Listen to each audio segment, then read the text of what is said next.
Vieron que Luciano el otro día mencionaba que estudiar la última semana de Jesús con todos los evangelios es como armar un rompecabezas. Entonces, no pretendo armarlo de la simple lectura, pero sí hay un complemento en lo que dice Mateo, quizás no lo dice Marcos, lo que dice Juan no lo dicen los otros evangelios, y la lectura en ese sentido nos va a ayudar para tener una lectura completa, como si estuviésemos leyendo todos los detalles en un mismo relato. Todo para perseguir el siguiente objetivo: respondernos esta pregunta: ¿qué parte tenía y tiene la sepultura del Señor en el plan de redención?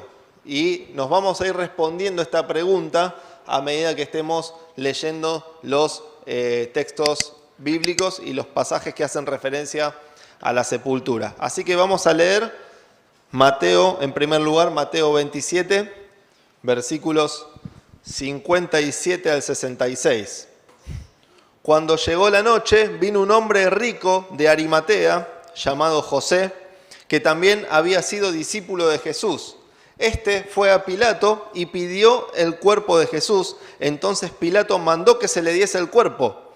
Y tomando José el cuerpo, lo envolvió en una sábana limpia y lo puso en un sepulcro nuevo que había labrado en la peña. Y después de hacer rodar una gran piedra a la entrada del sepulcro, se fue.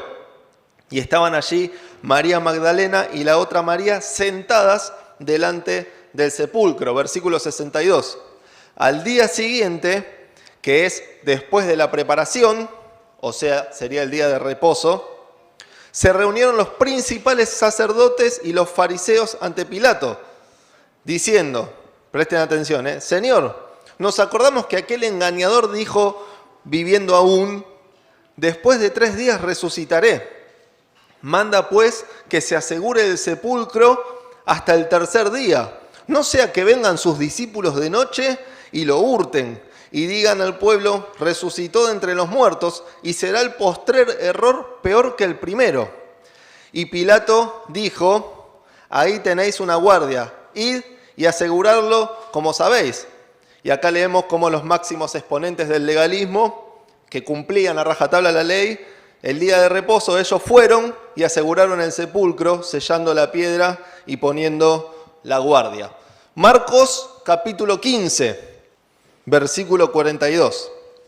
Marcos 15, 42 dice, cuando llegó la noche, porque era la preparación, es decir, la víspera del día de reposo, José de Arimatea, miembro noble del concilio que también esperaba el reino de Dios, vino y entró osadamente a Pilato y pidió el cuerpo de Jesús. Pilato se sorprendió de que ya hubiese muerto. Y haciendo venir al centurión, le preguntó si ya estaba muerto, e informado por el centurión, dio el cuerpo a José, el cual compró una sábana y quitándolo, lo envolvió en la sábana y lo puso en un sepulcro que estaba cavado en una peña, e hizo rodar una piedra a la entrada del sepulcro. Y María Magdalena y María, madre de José, miraban donde lo ponían. Lucas 23. Versículos 50 al 56. Dice, había un varón llamado José de Arimatea, ciudad de Judea, el cual era miembro del concilio, varón bueno y justo. O sea, hasta ahora tenemos noble, bueno y justo. Este, que también esperaba el reino de Dios y no había consentido en el acuerdo ni en los hechos de ellos, fue a Pilato y pidió el cuerpo de Jesús. Y quitándolo lo envolvió en una sábana y lo puso en un sepulcro abierto en una peña, en el cual aún no se había puesto a nadie. Era día de la preparación y estaba para comenzar el día de reposo. Y las mujeres que habían venido con él desde Galilea siguieron también y vieron el sepulcro y cómo fue puesto su cuerpo. Y vueltas prepararon especias aromáticas y ungüentos, y descansaron el día de reposo conforme al mandamiento. Releo este versículo. Y vueltas prepararon especias aromáticas y ungüentos y descansaron. Y hago una aclaración, no es que ya dijeron, trabajamos un montón preparando las especias y los ungüentos, vamos a descansar. Vamos a ver que el tiempo apremiaba y las agarró el día de reposo. y no pudieron seguir con la tarea. Entonces no pudieron ir a ungir, ¿no? Y descansaron el día de reposo conforme al mandamiento. Juan 19, 38 al 42, última lectura. 19, 38. Después de todo esto, José de Arimatea, que era discípulo de Jesús, pero secretamente, por miedo de los judíos, después vamos a hacer una aclaración de esto, rogó a Pilato que le permitiese llevarse el cuerpo de Jesús, y Pilato se lo concedió. Entonces vino y se llevó el cuerpo de Jesús. También Nicodemo, el que antes había visitado a Jesús de noche, vino trayendo un compuesto de mirra y de áloes como de 100 libras. ¿Sí? Vieron que las mujeres prepararon y en este caso Nicodemo también, y vemos cómo José de Arimatea compró una sábana. Es muy probable que entre las mujeres y Nicodemo y José de Arimatea ni se conocían, más que las mujeres decir, son personas importantes porque forman parte del Sanedrín. Entonces, no es que había una falta de comunicación, tenían motivaciones correctas, pero no se conocían entre ellos. Entonces, cada uno por su lado honraba al Señor. Versículo 40, tomaron pues el cuerpo de Jesús, tomaron en plural los dos, Nicodemo y José, y lo envolvieron en lienzos con especias aromáticas, según es costumbre sepultar entre los judíos. ¿Sí? Esos lienzos con el cual se envolvía, mezclado con las especias aromáticas, como que se adhería al cuerpo de manera tal que quede selladito, por decirlo de esta manera, y eso impedía que salga tanto olor cuando ya comenzaba el hedor. Versículo 41. Y en el lugar donde había sido crucificado había un huerto, y en el huerto un sepulcro nuevo en el cual aún no había sido puesto ninguno. Allí pues, por causa de la preparación de la Pascua de los judíos y porque aquel sepulcro estaba cerca, pusieron a Jesús. Bien, entonces dijimos, el objetivo es entender qué parte tenía y tiene la sepultura del Señor en el plan integral de redención. ¿Sí? Esa es la pregunta que nos vamos a ir respondiendo. Y vamos a hacer una pequeña, en realidad no es pequeña, vamos a hacer una introducción. Piensen en el momento de la crucifixión. Todos se habían ido, ¿sí? Todos se habían ido. Jesús había quedado, podemos decir, casi solo, porque ahora vamos a ver quiénes estaban. José de Arimatea entre algunos. Los soldados romanos fueron a quebrar por una orden que les dieron las rodillas de los que todavía estaban vivos.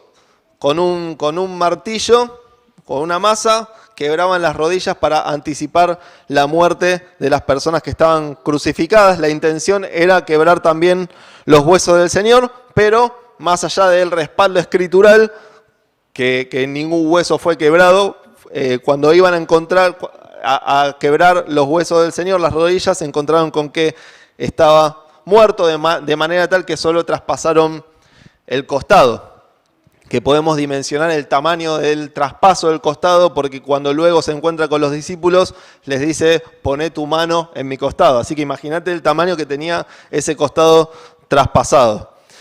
La cruz tenía una especie de escaloncito a la altura de los pies, ¿sí? Describo un poco para entender por qué le quiebran las rodillas.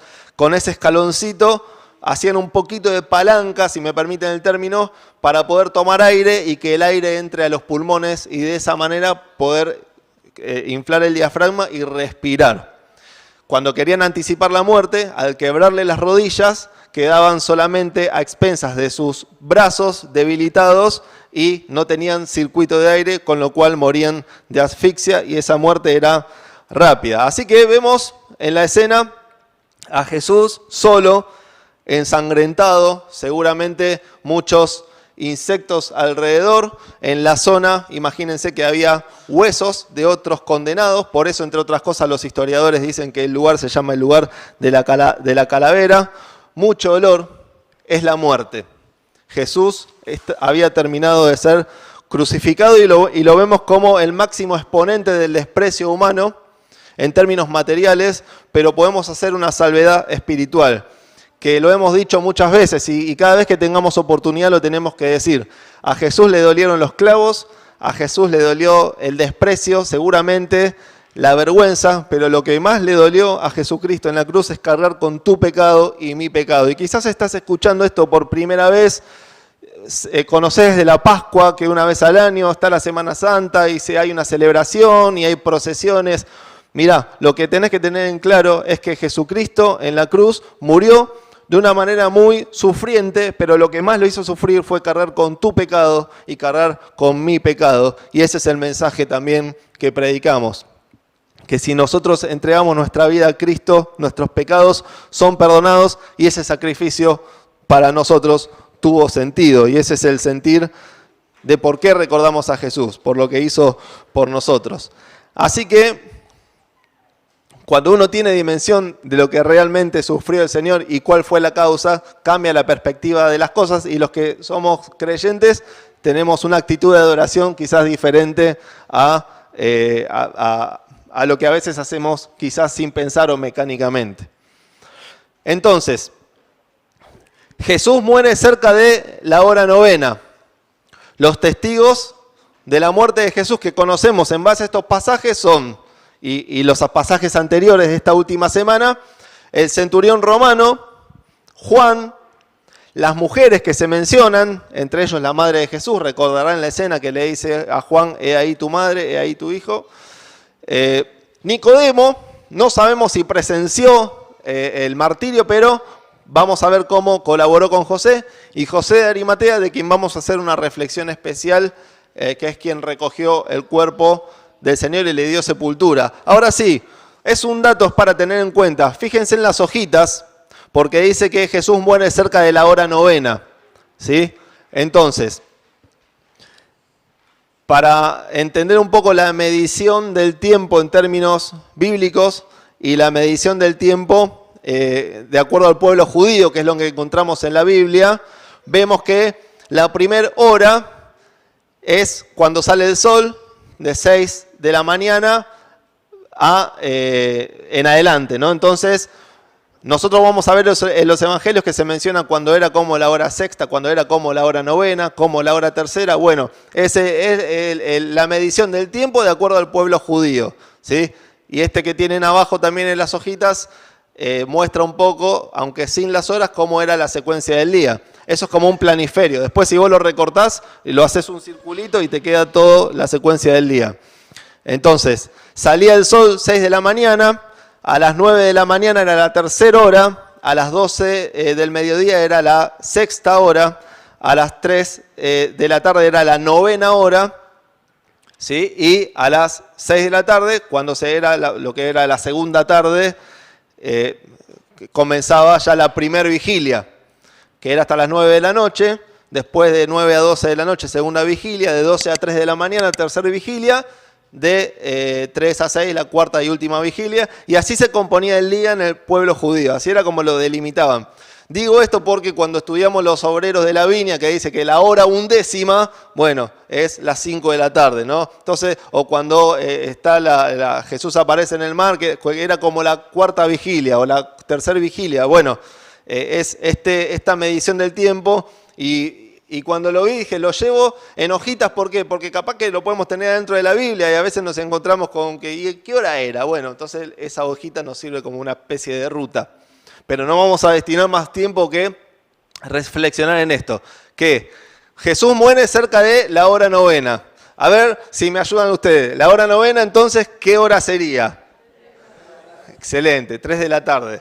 Entonces, en 3 horas tenían que resolver la sepultura del Señor. Y ahí ponemos, el proceso de sepultura del Señor se llevó a cabo con mucha urgencia y en la intimidad de unos pocos discípulos. En la intimidad de unos pocos discípulos que son los que mencionamos. Tristemente no guardaba relación con la dignidad de quien era Él.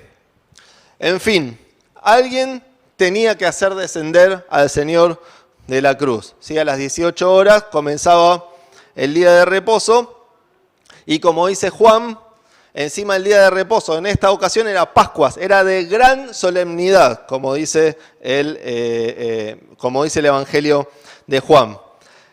Así que noten incluso que la Pascua estaba siendo sacrificada y no podían verlo, el pueblo no pudo verlo. Entonces, ¿quién se iba a encargar? Ahora nosotros lo sabemos porque lo leímos, pero ¿quién se iba a encargar de darle sepultura al Señor? Punto A, los discípulos habían huido, ¿sí? Si me permiten la expresión, se habían mandado a mudar, podemos decir. Habían huido. Otra posibilidad es, hagan de cuenta que todavía no leímos quién lo sepultó. Y vos decís, bueno, ¿quién lo va a hacer? Juan, el discípulo.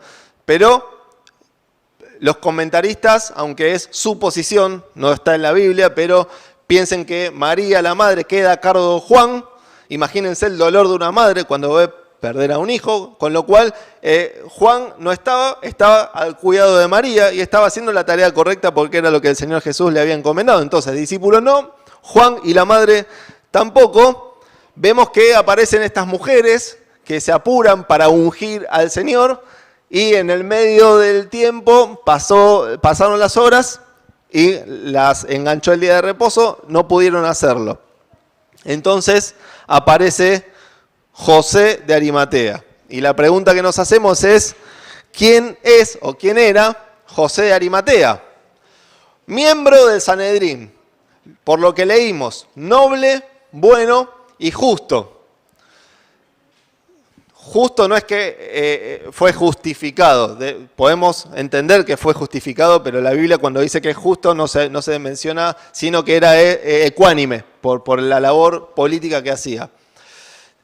Dice Juan que era un discípulo secreto, pero a mí me da un montón de dudas también. Uno, por supuesto que no vamos a contradecir la Biblia, pero sinceramente no logré entender a qué se le atribuye lo del discípulo secreto. Se puede atribuir a muchas cuestiones.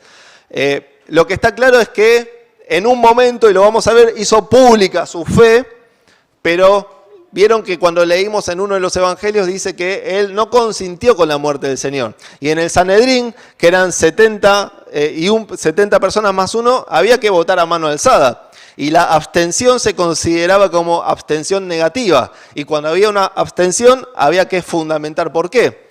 Entonces, me cuesta entender, lo digo de verdad, no lo logré estudiar completamente porque era el discípulo secreto. Aunque también Dios se vale en la actualidad de muchos discípulos que son discípulos secretos y que también públicamente se conocen que son cristianos. Dice que era rico y la mayoría del tiempo en su ministerio Jesús estuvo con personas pobres. Es probable también que, dado que Jesús no compartía tanto tiempo con los ricos, sí lo compartía, pero quizás se pueda atribuir eso. En definitiva son suposiciones. Entonces, lo más sano es limitarnos a lo que dice la Biblia, que lo que quedó escrito para nosotros quedó escrito. Y era un discípulo secreto, era noble, era bueno, era justo, era rico, con lo cual el Evangelio también no solo es para pobres, sino que también es para ricos, y como una reflexión más para nosotros, así como muchas veces tenemos estrategias para llegar con el Evangelio en las escuelas bíblicas, en las actividades, a quizás los círculos de mayor vulnerabilidad, también hay que desarrollar estrategias y herramientas para llegarle a las personas ricas que quizás mentalmente tienen una concepción de la no necesidad del Señor. Cerramos ese paréntesis. Decimos, no había consentido con lo que hizo, con lo que se había hecho con el Señor. Podría suponerse que tenía contactos políticos. Muy difícilmente en 3 horas te den el cuerpo de alguien. Esto José de Arimatea lo pudo lograr porque tenía contactos, claramente. Pero lo que más resaltamos de José de Arimatea, esperaba el reino de Dios. Esperaba el reino de Dios. Y esta frase la vamos a traer después nuevamente. Ahora lo que nos podemos preguntar, y acá vemos que quizás otra interpretación es que Juan establecía que era un discípulo secreto, esto lo dicen algunos comentaristas, por cómo después se expuso al querer ungir al Señor. ¿Por qué? Porque ¿quién iba a asociarse a alguien que estaba acusado de sedición? ¿Quién se iba a exponer de esta manera, quedando señalado por autoridades, tanto judías como romanas? Que esas autoridades muchos no se llevaban, pero con tal de que Jesús muera eran amigos inseparables. Entonces, ¿quién podría darle sepultura en tan poco tiempo y con las condiciones necesarias? O sea, un sepulcro nuevo, porque un malhechor no podía estar en un sepulcro con los santos de Israel y encima fuera de la ciudad. Entonces, José de Arimatea reunía todas las condiciones para llevar a cabo esa labor. Este discípulo secreto que termina confesando públicamente con sus hechos, no con sus palabras, lo que creía. Así que imaginen la escena.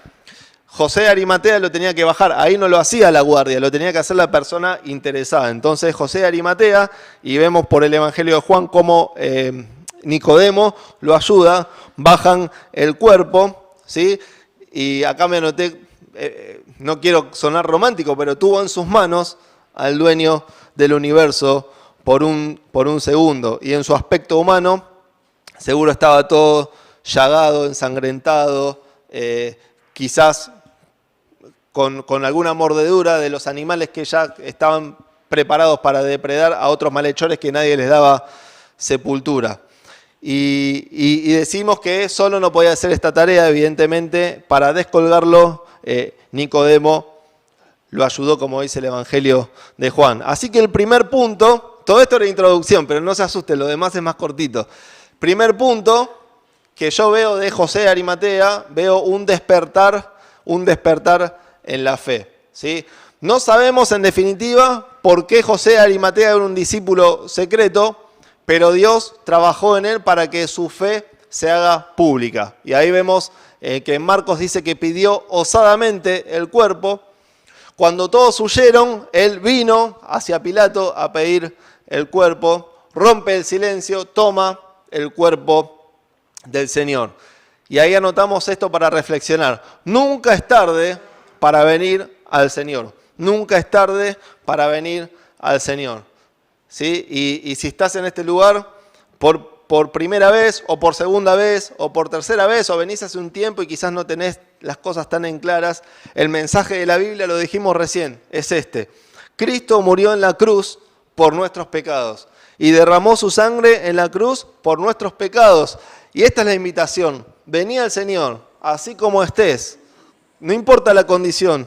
Vení al Señor, entregale tu vida, entregale tus pecados, arrepentite de tus pecados, porque dice la Biblia que la sangre de Cristo nos cubre, nos limpia de todo pecado. ¿Y sabés lo que es la Pascua? Es la ira de Dios viniendo hacia cada uno de nosotros, que somos merecedores de esa ira. Pero cuando viene la ira de Dios, ve la sangre de Cristo y ¿saben qué? Pasa de largo. Eso es Pascua, eso es la Pascua. Y por eso podemos recordar tan agradecidamente.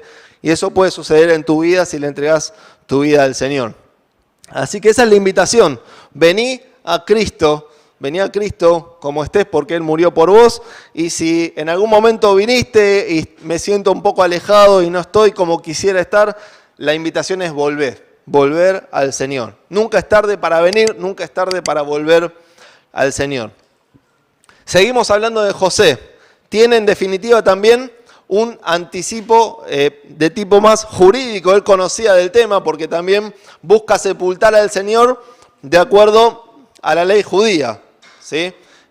Distinto a la ley romana, que la ley romana lo que hacía era que los malhechores o quedaban colgados o se descolgaban por la fuerza de la gravedad y quedaban tendidos hasta que se lo comían los animales. Entonces, vemos a José de Arimatea todo lo que organizó en tiempo récord para darle sepultura al Señor. Y mientras estudiaba esto me acordaba de esa mujer que ungió al Señor y la increpaban a la mujer y el Señor dice, ¿por qué la molestan? Ella en definitiva se anticipó a ungir mi cuerpo para la sepultura. Y tanto en José como en esa mujer, qué reverencia, qué respeto, qué reconocimiento, qué sensación de no me importa nada, yo quiero honrar al Señor. Es que lo que le pasó a José, y nos pasó a muchos de nosotros, es que nos topamos cara a cara con la cruz del Calvario. Y cuando nosotros miramos la cruz del Calvario, sin lugar a dudas, pasan cosas y actúa el poder de Dios. Entonces José esperaba el reino de Dios y evidentemente comprobó que el reino de Dios se había acercado. ¿Sí? Entonces vemos este despertar en la fe. En segundo lugar, una demostración de la resurrección. Y la sepultura es esto, es una demostración de la resurrección. Fíjense que, y lo dividimos en dos o en tres. Primero, una demostración más de tipo visible o material, ¿sí? José de Arimatea tiene esto en cuenta al pedir el cuerpo del Señor, porque quería enterrarlo de acuerdo a la ley judía y de acuerdo a la ley judía, o al pueblo, en base a Deuteronomio 21, 22 y 23, era ilegal dejar un malhechor colgado durante la noche.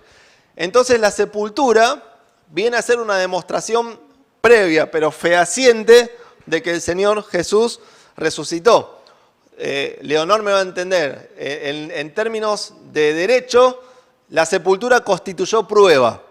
¿De qué? De que Jesús, cuando resucitó, claramente no podía ser un invento. ¿Por qué? Porque había sido sepultado y los líderes judíos incluso habían llevado a sellar la piedra, ¿sí?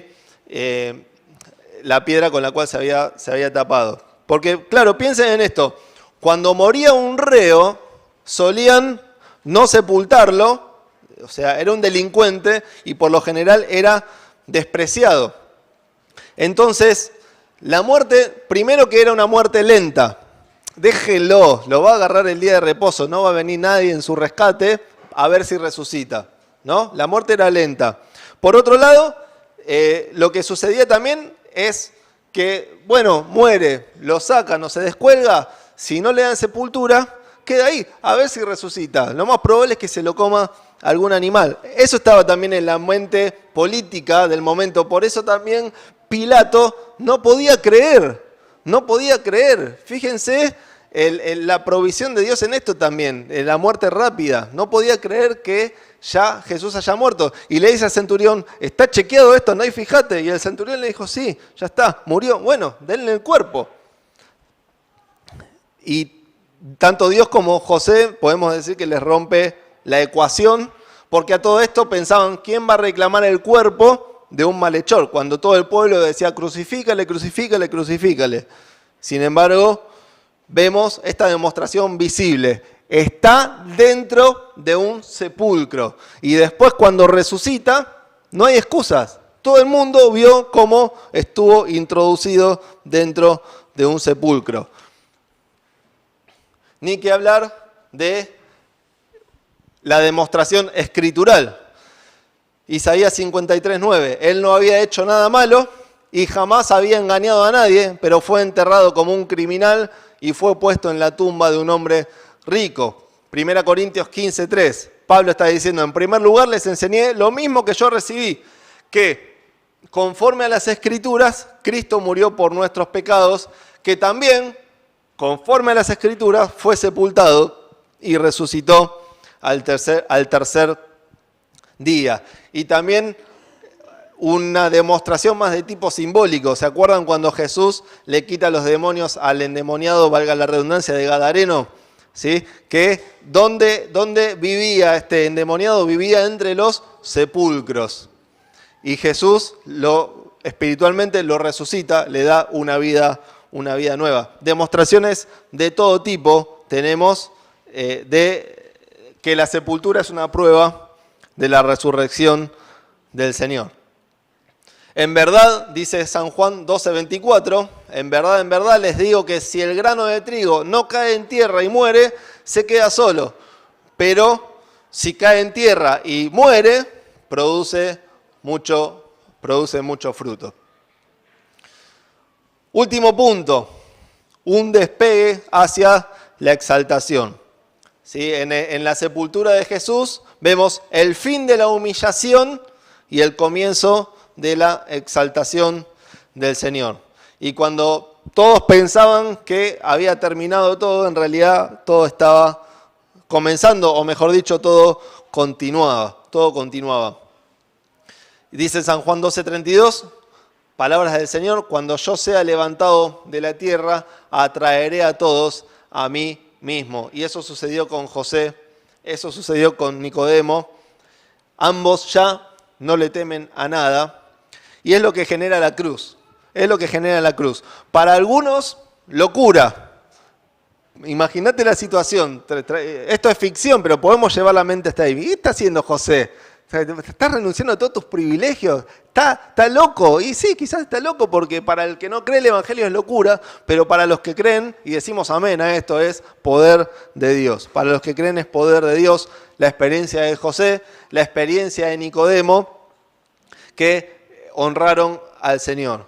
Y fue en ese momento, pensando en José de Arimatea, de quien más estamos reflexionando, que pidió el cuerpo y no resistió. No resistió. Él avanzó con lo que él, con su convicción, con lo que él creía. Pidió el cuerpo del Señor y no le importó medir consecuencias de lo que podía pasar. No tenemos registro de qué sucedió después con José de Arimatea. Y no podemos criticar a José ni reprocharle, ¿no? Porque quizás hasta es un error mío especular con esto de que era un discípulo secreto. No es ni bueno ni malo. La Biblia deja registrado que era un discípulo secreto. Y más allá de que vemos a un José de Arimatea activo cuando Jesús murió, en definitiva, fue la provisión de Dios lo que puso a la persona en el lugar, momento y en el lugar también indicado. Pero sí nos enseña que hoy el Señor está vivo. Y esa es nuestra esperanza. Y nosotros, hermanos, iglesia, tenemos la oportunidad de honrar a alguien que vive. Y podemos inferir y podemos estar seguros de que José esperaba y tenía la esperanza puesta en el Señor. Y creía, y seguramente le fue revelado por Dios que el Señor iba a resucitar. Y si no, es uno de los mayores ejemplos de fe que podemos tener en la Biblia, que sin saber lo que iba a pasar, se la jugó por el Señor. Pero nosotros hoy tenemos la posibilidad de honrar a alguien que vive, ¿sí? y que está en vida. Y es cuando alguien está en vida, cuando tenemos que honrar, ¿no? Y tenemos esa posibilidad. Los domingos, porque nos juntamos acá, pero de lunes a viernes, minuto a minuto, de honrar al Señor y de darle las gracias por lo que hizo por nosotros en la cruz del Calvario. Así que, como una reflexión también, honremos siempre, honremos al que vive. Terminamos. Conclusión. Leemos 1 Corintios 15, 55. ¿Dónde está, oh muerte, tu aguijón? ¿Dónde, oh sepulcro, tu victoria? Y como dice una canción, glorioso el día en que el Señor resucitó. Gloria a Dios porque la tumba está vacía. Gloria a Dios porque la tumba está vacía.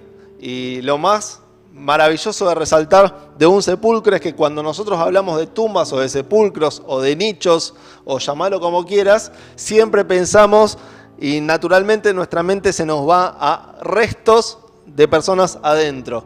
Bueno, gloria a Dios porque este sepulcro está vacío.